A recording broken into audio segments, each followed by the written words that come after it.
ఓం శ్రీ గురుభ్యో నమ. ఓం శ్రీ మాత్రే నమ. చాతుర్గ్రహ కూటమి మకర రాశిలో 4 గ్రహాల యొక్క సంచారం. అందులో ప్రత్యేకంగా ప్రధానంగా రవి బుధుల యొక్క కలయిక, శుక్రకుజుల యొక్క కలయిక. అంటే 4 గ్రహాలు మకర రాశిలో జనవరి 18వ తారీఖు నుంచి ఫిబ్రవరి 3వ తారీఖు వరకు శనిక్షేత్రంలో 4 గ్రహాల యొక్క కలయిక ఏ విధంగా ఉండబోతుంది అంటే, ప్రధానంగా మకరం అనేది కుజుడికి ఉచ్చస్థానం, శుక్రకుజులు సములు, అలానే రవి బుధులు సములవుతారు. అంటే ఈ 4 గ్రహాలు కూడా శుక్రకుజులు ఎంతైతే సమత్వంలో ఉంటారో రవి బుధులు కూడా మిత్రులు అవుతారు. అలానే శనిక్షేత్రంలో ఉండటం అంటే కుజుడు ఉచ్చస్థానంలో ఉండి శనిక్షేత్రంలో ఉండటము, అలానే శుక్రుడు కుజుడు బుధుడికి శనిక్షేత్రంలో ఉండటం వల్ల శని కూడా సమత్వంగా ఉంటుంది. అంటే శనికి ఈ 3 గ్రహాలు శుక్రుడు కుజుడు బుధుడు సమత్వంగా ఉంటుంది. అలానే రవి వచ్చేటప్పటికల్లా శత్రువు అవుతాడు. చాతుర్గ్రహ కూటమి 4 గ్రహాలు మకర రాశిలో సంచారం చేయటం వల్ల ద్వాదశ రాశుల వాళ్ళకి ఎలాంటి ఫలితాలు జరగబోతున్నాయి, మరి ఎలాంటి ఫలితాలు మరి జరగబోతున్నాయి, మనకి ఎంత మంచి ఫలితాలు వస్తున్నాయా, చెడ్డ ఫలితాలు వస్తున్నాయా, కొంతమందికి మిశ్రమైన ఫలితాలు వస్తారు. ఇవన్నీ కూడా గోచారరీత్యా చెప్పబడే ఫలితాలు అంటారు. ఇవి బర్త్ చార్ట్ జన్మజాతకాన్ని అనుసరించే ఫలితాలు కావు. మరి నాయకంటి గారు ఎందుకు చెబుతున్నారంటే, గోచారం కూడా వితిన్ సెకండ్లో మనం అదృష్టాన్ని కలిసి వచ్చే అవకాశాలు ఎక్కువగా ఉంటాయి. అంటే మనం ఎంత కృషి చేసినా కూడా కొంత వితిన్ సెకండ్లో అదృష్టం కలిసి రావాలంటే గోచారం అనేది చాలా ఇంపార్టెంట్. ఈ గోచారంలో సహజంగా చాలామంది కూడా చూసుకునేటప్పుడు ఏంటంటే, ఏ రాశి నుంచి ఏ రాశుల్లో ఏ స్థానాల్లో గ్రహాలు అనుకూలంగా ఉంటాయనేది కూడా చూసుకుంటారు. అలా చూసుకుంటేనే మనకు జాతకపరంగా తెలుస్తూ ఉంటుంది. ఎందుకనంటే సహజంగా 2, 4, 6, 11 స్థానాల్లో ఉంటే బుధుడు మంచివాడని వాళ్ళ జన్మరాశి నుంచి, శుక్రుడు 1, 2, 4, 5, 8, 9, 11 స్థానాల్లో ఉంటే శుక్రుడు మంచివారని, అలానే రవి 3, 6, 10, 11 స్థానాల్లో ఉంటే రవి మంచివాడని, అలానే బుధుడు 2, 4, 6, 11 స్థానాల్లో ఉంటే బుధుడు మంచి ఫలితాన్ని ఇస్తాడు. మిగతావన్నీ కూడా మిశ్రమైన ఫలితాలు ఉండటం, చెడు ఫలితాలు జరిగే అవకాశాలు ఎక్కువగా ఉంటాయి. అయితే ద్వాదశ రాశుల వాళ్ళకి చాతుర్గ్రహ కూటమి శుక్రుడు కళత్రకారకుడు, సుఖాన్ని భోగాన్ని సౌఖ్యాన్ని ఇచ్చేవాడు. కుజుడు వచ్చేటప్పటికి రియల్ ఎస్టేటు, కన్స్ట్రక్షను, ప్రమాదాలు, ఆస్తులు పాస్తులు, కోర్టులు, సమస్యలు, వివాదాలు, అన్నదమ్ముల మధ్య వివాదాలు, శత్రువులు బాగా పెరిగే అవకాశాలు ఉండటం. అంటే ఎలాంటి మేలు చేస్తాడు కుజుడు? రవి ఉద్యోగము, ఇన్సూరెన్సు, మెడికల్ సంబంధించిన విషయాలన్నీ కూడా రవి. బుధుడు వ్యాపారము, వృత్తి ఉద్యోగ వ్యాపార రంగాలు, అలానే బుద్ధి వికాసించడం, అలానే డెవలప్మెంట్ కావటం, వాణిజ్య శాస్త్రము, గణిత శాస్త్రానికి సంబంధించిన గ్రహం ఏంటంటే బుధుడు. కాబట్టి ఈ 4 గ్రహాలు మకర రాశిలో సంచారం చేయటం వల్ల ద్వాదశ రాశుల వాళ్ళకి ఎలాంటి ఫలితాలు జరుగుతున్నాయో ఒక్కసారి తెలుసుకుందాం.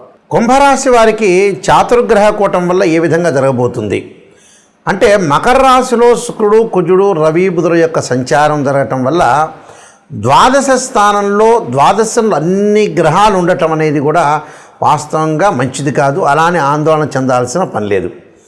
ఎందుకంటే ఎక్కడొక్కడ ప్రపంచంలో నెగిటివ్ అనేది ఉంటుంది, పాజిటివ్ ఉంటుంది. చాలామంది ఆలోచన చేస్తుంటారు, మాకు నెగిటివ్నే చెప్పండి గురువు, పాజిటివ్నే చెప్పండి గురువు గారండి.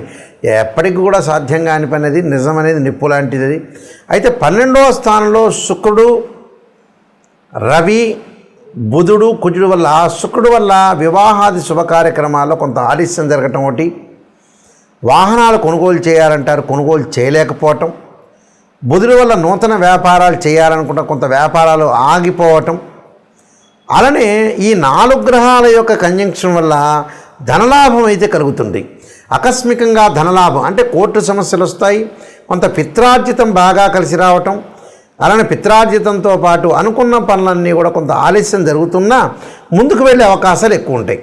అంటే ఎలాంటి ప్రాబ్లమ్స్ కలుగుతూ ఉంటాయి అంటే, వాహనాల విషయంలో కానీ, కోర్టు సమస్యలు కానీ, వృత్తిరీత్యా వ్యాపారపరంగా కొన్ని ఇబ్బందులు కలుగుతుంటాయి. అంటే ఆ ఇబ్బందులన్నీ కూడా వీళ్ళకి అధిగమించే అవకాశాలు ఖచ్చితంగా ఉంటాయి.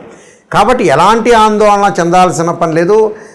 ఆకస్మికంగా ధనలాభం కలుగుతుంది. మొండి బాకీలు వసూలయ్యే అవకాశాలు ఎక్కువ ఉంటాయి.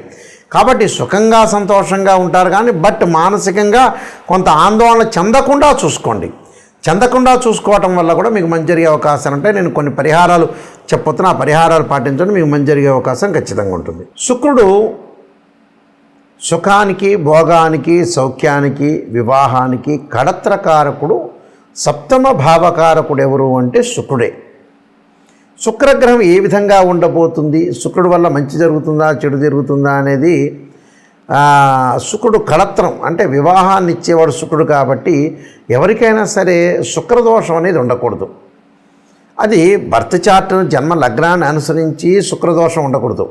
సహజంగా వివాహం కావట్లేదు, వివాహం దగ్గరికి వచ్చినట్టు వచ్చి వెనక్కి వెళ్ళిపోతుంది, వివాహం తర్వాత డివోర్స్ జరుగుతుంది, మన జాతకాలు కరెక్ట్గా చూసుకోలేకపోవటం, ఏదో అరకొరకు నాలెడ్జ్ ఉన్న వ్యక్తులతోటి కలిసి జ్యోతిష్యుల దగ్గర చూపించుకోవటం వల్ల కూడా వివాహం పరంగా అయ్యో నేను అందరికీ చూపించానండి, చాలామందికి చూపించాను, మా అబ్బాయి వివాహం ఇలా అయింది, మా అమ్మాయి వివాహం అయింది, వివాహం అయిపోయి విడాకులైనవి, అసలు సంబంధాలే కుదరట్లేదని చెప్పేవాళ్ళు చాలామంది ఉన్నారు.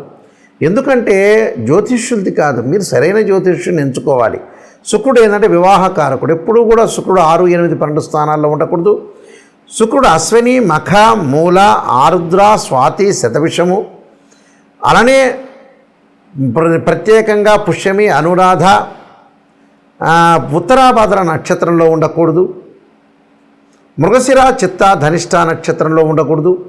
శుక్రుడు జన్మలగ్నం నుంచి 6, 8, 12 స్థానాల్లో ఉండకూడదు. శుక్రుడు శనితో కానీ, కుజుడితో కానీ, రాహుతో కానీ, కేతువుతో కానీ కంజంక్షన్ కాకూడదు. ఇలాంటివన్నీ కూడా శుక్రుడు ఏ స్థానంలో ఉన్నాయి, ఏ స్థానంలో ఉన్నాడు జన్మలగ్నం నుంచి బర్త్ చార్ట్ని అనుసరించి మనం చెప్పాలి. అప్పుడు శుక్రుడు ఏ స్థానంలో ఉంటే మనకు మంచి చేస్తాడో తెలుసుకుంటాం మనం. శుక్రుడు ఒకవేళ దోషం ఉందనుకోండి, దాని పరిహారాలు ఉంటాయి. భృగుపాస్పదాస రుద్రాభిషేకం అని, శుక్ర జపం అని, ఆయా జాతకాలను బట్టి 10 శివలింగాలకు అభిషేకం చేయటం, అలానే శుక్ర హోమం చేయటం, వివాహం కానీ అబ్బాయి కన్యాపాస్పదాస రుద్రాభిషేకం, అమ్మాయికి వచ్చేటప్పటికల్లా వరపాస్పదాస రుద్రాభిషేకం, అఘోర గౌరీ పాస్పదాస రుద్రాభిషేకాలు, ఫైనాన్షియల్ పరంగా ఇబ్బంది ఉంటే కుబేర పాస్పదాస రుద్రాభిషేకం, ఇలాంటి శుక్రుడి యొక్క దోషాలు పోగొట్టుకోవచ్చు. అలానే శుక్రుడు తదనంతరం కుజుడు బాగలేదనుకోండి, మన జన్మజాతకంలో కానీ గోచారీత్యా కానీ ముఖ్యంగా కుజుడు మంచి స్థానంలో లేకపోతే, సహజంగా జన్మలగ్నం నుంచి 2, 4, 7, 8, 12 స్థానాల్లో కుజుడు ఉంటే మంచివాడు కాదు. కొన్ని రాశులకు ఎగ్జామ్షన్ ఉంటుంది, కొన్ని నక్షత్రాలకు ఎగ్జామ్షన్ ఉంటుంది. 13 నక్షత్రాల కుజ దోషం వర్తించదు. భయపడాల్సిన పని లేదు. ప్రమాదాలు జరుగుతున్నా, కోర్టు సమస్యలు కానీ, వివాహం ఆలస్యం జరుగుతున్నా, అలానే పొలాల గురించి కానీ, ఆస్తుల గురించి కానీ, అన్నదమ్ముల మధ్యలో సఖ్యత, కోర్టు సమస్యలు, ఇలాంటివన్నీ కూడా కుజుడు సంబంధించిన కారకత్వాల్లో చెప్పబడింది. ఈ కుజదోషం ఉందనుకోండి, ఉదాహరణకి జాతకపరంగా కానీ కుజుడు బాగలేకపోవటం, కుజుడు సహజంగా 6వ స్థానంలో ఉండకూడదు, రోగస్థానం అంటాం, 8వ స్థానంలో ఉండకూడదు, 12వ స్థానంలో ఉండకూడదు. అంటే ఒక్కొక్క ఫలితం ఒక్కో రకంగా ఇస్తారు. ఏంది గురువుగారు కుజుడు అన్ని స్థానాల్లో చెడ్డవాడు అనేది కాదు. కొన్ని స్థానాల్లో మంచివాడు, కొన్ని స్థానాల్లో చెడ్డవాడు, కొన్ని స్థానాల్లో మంచి ఫలితాన్ని ఇస్తాడు, కొన్నిసార్లు చెడ్డ ఫలితాన్ని ఇస్తాడు. కొంతమంది ఎగ్జామ్షన్ కూడా ఉంటుంది, భయపడాల్సిన పని లేదు. దానికి అంగారక పాశుపతాస రుద్రాభిషేకం, సుబ్రహ్మణ్య స్వామి ఆరాధన, సుబ్రహ్మణ్య స్వామి అష్టకం చదువుకోవాలి. అలానే జాతకాన్ని చూసుకోవాలి, బర్త్ చార్ట్లో ఏ విధంగా ఉందో చూసుకుని మనం అనాలిసిస్ చేయాలి. ఇది ఫస్ట్ పాయింట్. అలానే బుధుడు వ్యాపార పరంగా ఉండేవాడు. వ్యాపారము, వృత్తి, ఉద్యోగ, వ్యాపార రంగాల్లో బుద్ధి వికసించడము, సరైన సమయంలో సరైన నిర్ణయం తీసుకోవడం, బుధుడి యొక్క దోషం ఉంటే కూడా అలానే బుధుడి యొక్క సంబంధించిన జపం కానీ, అలానే బుధుడికి సంబంధించిన హోమం కానీ, అలానే పాశుపతాస రుద్రాభిషేకం చేసుకోవడం చాలా మంచిది. రవి వల్ల ఏం జరగబోతుంది? రవి వల్ల ఉద్యోగంలో మార్పులు, ఆరోగ్యపరంగా ఇబ్బందులు, ఆరోగ్యం మహాభాగ్యం అంటారు. ఏ జాతకంలో అయినా సరే రవి యొక్క దోషం, జన్మలగ్నం నుంచి రవి యొక్క దోషం ఉంది అని అంటే రవిని ఆరాధన చేయాలి. ఎలాగా? సూర్యపాశుపతాస రుద్రాభిషేకం అంటారు, సౌరపాశుపతాస రుద్రాభిషేకం అంటారు. అలానే ఆరోగ్యం బాగలేదంటే ఆరోగ్యము, త్రయంబక పాశుపతాస రుద్రాభిషేకాలు, శిరోకంఠ పాశుపతాస రుద్రాభిషేకాలు ఇవి చేసుకోవాలి. రవి జపము, రవి హోమము అంటే రవి వల్ల ప్రయోజనం కలుగుతుందని అర్థం. కాబట్టి ఇవన్నీ కూడా జీవితంలో గోచారీత్యా నిజాన్ని తెలుసుకోండి, అబద్ధపు ముసుగులో ఉండొద్దండి. ఎవరైనా నాకు కాల్ చేసేవాళ్ళు జాతకానికి నిజం తెలుసుకోవాలి, నెగిటివ్ అయినా పాజిటివ్ అయినా తెలుసుకునే వాళ్ళు మాత్రమే నాకు ఫోన్ చేయండి. అంటే అబద్ధపు ముసుగులో జాతకాన్ని చెప్పలేరు, నేను చెప్పను కూడా. అందువల్ల నేను నెంబర్ ఆఫ్ బుక్స్ రాసిన రాజమండ్రి మోహన్ పబ్లికేషన్ వాళ్ళకి కాలసర్పయోగము, కాలసర్పయోగ చంద్రిక, రాహుకేతువులు, ఛాయాగ్రహాలు, అలానే వివాహ మార్తాండము, జాతక చంద్రిక, స్వప్నశాస్త్ర ఫలదీపిక, అలానే బృహత్ పరిహార సింధు, అలానే సర్వదేవతా గోత్ర పార్ట్ 1, పార్ట్ 2, పుత్రగణపతి వ్రతము, ఇలానే ప్రిడిక్షన్ ఆఫ్ ఆస్ట్రాలజీ, ఇలాంటి నెంబర్ ఆఫ్ తెలుగు ఇంగ్లీష్లో నేను చాలా నెంబర్ ఆఫ్ బుక్స్ రాశాను. మాది వెబ్సైట్ ఉంటుంది www.nayakanti.com అని, nayakanti.in మీరు చూడొచ్చు. ప్రతిదాని కూడా సమస్య పరిష్కారం ఉంటుంది, ఆ సమస్యను మీరు బాధపడాల్సిన పని లేదు. నాయకంటి మల్లికార్జున శర్మ బుక్స్ అని కొడితే వస్తుంది మీకు. ఎవరైనా సరే జాతకాన్ని క్లియర్గా చెప్పించుకోదలుచుకున్న వ్యక్తులు నా నెంబర్ స్క్రోల్ అవుతుందో ఆ నెంబరుకి మీరు ఫోన్ చేయొచ్చు, డైరెక్ట్గా ఆ నెంబర్ నా దగ్గరికి వస్తుంది. అందువల్ల ఏమీ ఆలోచన చేయాల్సిన పని లేదు. ప్రతి పనిని కూడా మనం లైఫ్లో సాధించాలంటే మన చేతుల్లోనే ఉంటుంది. మంచి చెడు అనేది ఎప్పుడు కూడా మన చేతుల్లోనే ఉంటుంది. ఖచ్చితంగా జాతకాన్ని తెలుసుకొని ముందుకెళ్తే లైఫ్లో ఏ వృత్తి చేయాలి, ఎలా డెవలప్మెంట్ చెందాలి, ఫైనాన్షియల్ పరంగా ఎలాంటి ప్రాబ్లమ్స్ వస్తున్నాయి, వివాహపరంగా ఎలాంటిది, ఆరోగ్యపరంగా కానీ, కోర్టు సమస్యలు కానీ, వివాదాలు కానీ, ఆర్గ్యుమెంట్స్, ఇవన్నీ కూడా గ్రహాల యొక్క ప్రభావంతో ముడిపడి ఉన్నాయి. జాతకాన్ని మనం చూసుకున్నాం అనుకోండి, ఒక్కసారి చూసుకొని ముందుగా జాతకపరంగా వెళ్ళామంటే ఖచ్చితంగా నిర్ణయం తీసుకోవచ్చు. అయితే నా దగ్గరికి జాతకానికి ఫోన్ చేసే వాళ్ళు ఎవరైనా సరే వాయిస్ రికార్డింగ్ పెట్టుకోండి, నేను జాతకాన్ని చెబుతాను. వాట్సాప్లో మీరు ఏదైతే ఉంటుందో ఒక 4 పేజీలు పంపిస్తాను, అలానే వాయిస్ రికార్డింగ్ చేసుకోండి. జాతకంలో వాయిస్ రికార్డ్ ఎందుకంటే మళ్ళీ రిపీట్గా మీరు వినే అవకాశం ఉంటుంది. సత్యాన్ని తెలుసుకోండి, నిజాన్ని తెలుసుకోండి.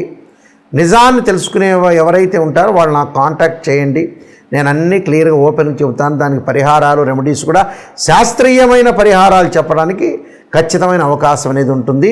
మీరు మీ అందరికి కూడా మంచి జరగాలని ఆశిస్తూ సర్వే జనా సుఖినో భవంతు.